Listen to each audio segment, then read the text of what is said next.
Alright, this is the thrust bearing I found on Thingimaverse. And you can see it's about halfway through the process. And the original size, this size is 150%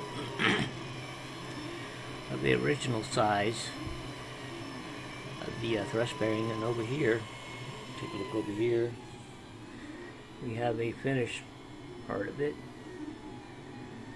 And down below that, but these bearings we're using are the 3/8 slingshot bearing. So below this, let me move this.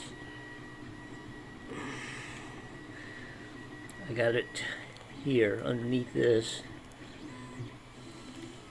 You can see it just takes nothing to move this spool.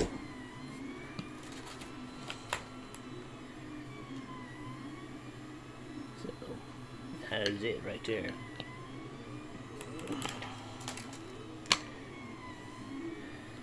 That works really good for the spool.